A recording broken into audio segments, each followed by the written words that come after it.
Welcome to the AI Brief from the YPO Technology Network. I'm Stephen Forte. Something shifted in the relationship between artificial intelligence and the government this month, and it is bigger than the regulation debate we have all been half listening to for 2 years. Here's what I will give you in the next 8 minutes. Why Washington now wants to own a piece of the AI companies, not just write their rules. The single court case that should reshape how you think about vendor risk. And the specific question I would put to every AI vendor you depend on before the summer's out. Here is the lens for today. For 2 years, the question was, how will governments regulate AI? That question is now too small.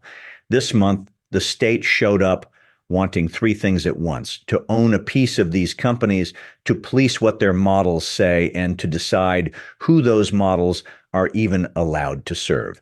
Your AI vendor is quietly becoming something between a public utility and a defense contractor. And almost none of it is being negotiated with the businesses that actually run on these tools in the room. Start with ownerships because it is the most startling. Last week, OpenAI, the maker of ChatGPT, floated giving the United States government a 5% equity stake in the company, worth roughly $42.6 billion, structured like the Alaska Permanent Fund, the state vehicle that pays every Alaskan a yearly dividend out of oil revenue. Sam Altman reportedly raised the idea directly with President Trump, the Commerce and Treasury Secretaries, and Senator Bernie Sanders, and he wants Anthropic, Google, and Meta to do the same. In the same breath, Altman published an essay calling for a U.S.-led global body to govern frontier AI labs, modeled on the international agency that watches over the world's nuclear material. Read those 2 moves together. The most valuable AI company on Earth is inviting the government in as a shareholder and as a referee at the same time. That is not the posture of an industry that expects to stay independent. Here is my read on why. When you offer someone equity, you are not surrendering. You're choosing your regulator before one gets chosen for you. Altman would rather have Washington as a part owner with upside than as a hostile agency with a subpoena. It is a shrewd move. It also tells you exactly where this is heading. The frontier labs are going to be entangled with the state the way defense primes and central banks are. And the terms are being written right now. Now the case that should change how you think about the vendor on the other end of your API. Last Friday, unsealed court filings revealed that Anthropic, the lab behind the Claude models, and the Pentagon were, in the negotiator's own word, very close to a deal, right up until the Pentagon designated Anthropic a supply chain risk. That label had never before been applied to an American company.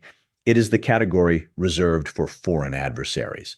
And the dispute was not about price. Anthropic held a red line against its models being used for autonomous weapons and domestic surveillance. The Pentagon wanted unrestricted lawful use.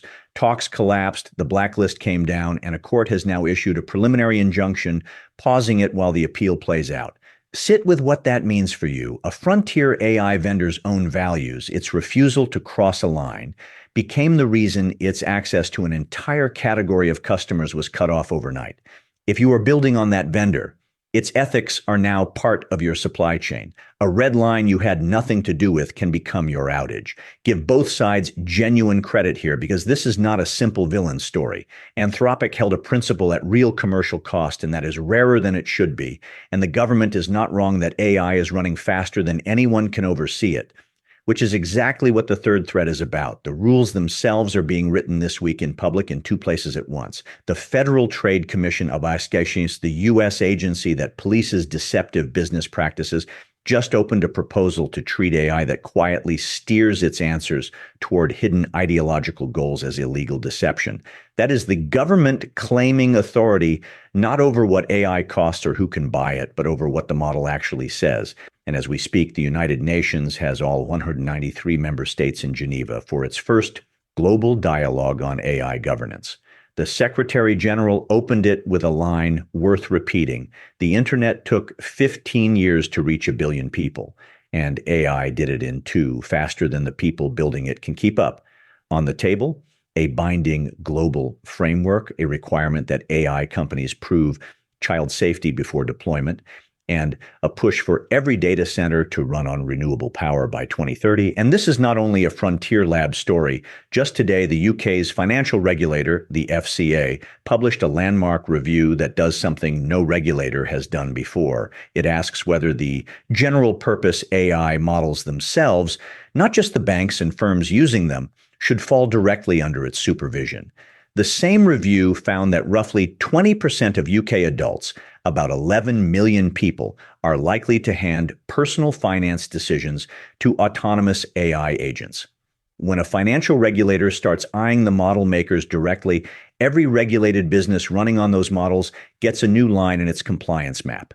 Here is my read on the whole picture. For 2 years, CEOs asked, how will AI be regulated? The real answer arriving this month is bigger and stranger. The government wants to own a piece of it, police what it says, and decide who it may serve.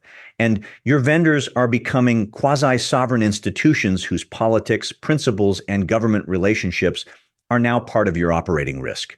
You can still choose your software. You may not get to choose your AI vendor's government. Let me make that concrete. Picture a 250-person wealth management firm that built its entire client-facing advisor tool on a single Frontier Models API.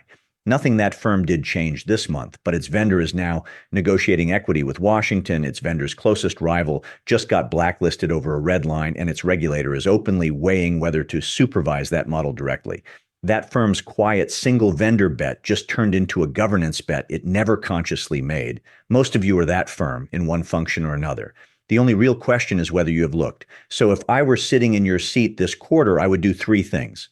First, stop treating Frontier AI access like a software subscription and start treating it like a governed dependency. For anything mission critical running on one model, stand up a documented second provider fallback. The Anthropic case proves access can be pulled by forces that have nothing to do with you or your invoice. Second, put one question to your primary AI vendor in writing. How would a government equity stake, an export control, or a blacklist change my access, my pricing, and my data? And what are your own red lines? Their red lines can become your downtime, so you have earned the right to know them. Third, if you are in a regulated industry, assign one person to track the FCA, the FTC, and Geneva this quarter, because the regulatory perimeter is moving toward the models themselves.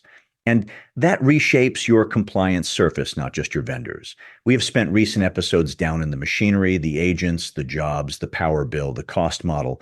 Today, we went to the top of the stack. Who owns the AI? Who governs what it says? And who decides who it serves? Because the most capable model in the world does not help your business if the government it answers to decides you're on the wrong side of a line. Your AI vendor is no longer just a software company. It is becoming a regulated state-entangled institution, and this month, its government relationships quietly became part of your supply chain. That is the YPO Tech Network AI Brief for Tuesday, July 7th. I am Stephen Forte. If this was useful, send it to a fellow member. I will be back Wednesday with more. Until then, stay sharp.